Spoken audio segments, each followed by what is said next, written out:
సమాజంలో వ్యక్తిగత స్వేచ్ఛకు, ముఖ్యంగా స్త్రీల హక్కులకు మోరల్ పోలీసింగ్ పెద్ద ముప్పుగా మారుతోంది.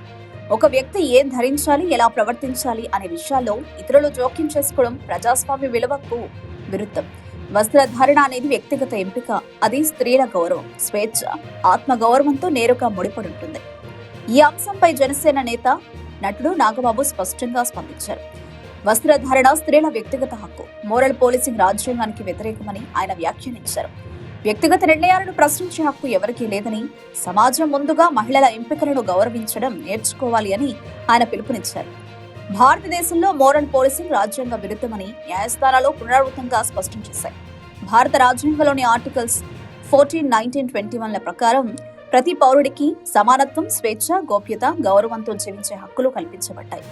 ఈ హక్కులను భంగపరిచే ఏ చర్యనైనా చట్టబద్ధం కాదని కోర్టులు తీర్పులు వెల్లడించాయి. వ్యక్తిగత జీవితం, ఎంపికల రాజ్యాంగ రక్షణలోనే ఉంటాయని న్యాయ వ్యవస్థ స్పష్టంగా చెప్పింది. మోరల్ పోలీసింగ్ పేరుతో స్త్రీలను లక్ష్యంగా చేసుకోవడం, వారి వస్త్రధారణను కారణంగా చూపి బెదిరించడం లేదా అవమానించడం సమాజాన్ని వెనక్కినట్టే చర్యలు. ఇది కేవలం చట్టపరమైన సమస్య మాత్రమే కాదు, మన మానసికత, దృక్పథంలో మార్పు అవసరమని సూచించారు. మహిళలను ప్రశ్నించే సంస్కృతి కాదు, వారి హక్కులను కాపాడే సంస్కృతి కావాలి. అంతిమంగా ప్రజాస్వామ్యంలో వ్యక్తిగత స్వేచ్ఛకు గౌరవమే మూలం. స్త్రీల వస్త్రధారణపై తీర్పులు చెప్పే హక్కు ఎవరికీ లేదు.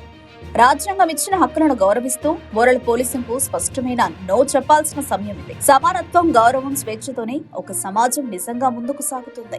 ఒక విషయం మాత్రం మీతో స్పష్టంగా చెప్పాలనుకుంటుంది ఏంటంటే, ఈ మధ్యకాలంలో ఆడపిల్లల వస్త్రధారణ మీద చాలా మంది కామెంట్స్ చేస్తున్నారు. ఓపెన్ గా మాట్లాడాలంటే ఈ మధ్యకాలంలో శివాజీ మాట్లాడాడు.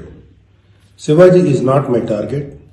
ఒకవేళ ఎవరన్నా సరే శివాజీ నా టార్గెట్ అనుకుంటే అది మీ ఇష్టం. కానీ ఒక టైప్ ఆఫ్ మన సమాజంలో ఒక రకమైన రుగ్మత వెళుతుంది. అదేంటంటే moral policing. It's called moral policing. ఎంత మిత్తులో బతుకుతున్నారంటే సామాన్య జనం, చాలా మంది ఈ మేల్ చావనిస్టిక్ సొసైటీ, మగ అహంకారంతో ఉన్నటువంటి మన సమాజం, ఆడపిల్ల ఎలా ఉండాలి, ఆడపిల్ల వస్త్రధారణ ఎలా ఉండాలి, ఆడపిల్లలు ఎలా మాట్లాడాలి, ఆడపిల్లలు ఏం మాట్లాడాలి, ఏమి మాట్లాడకూడదు, దీని మీద ప్రతి ఒక్క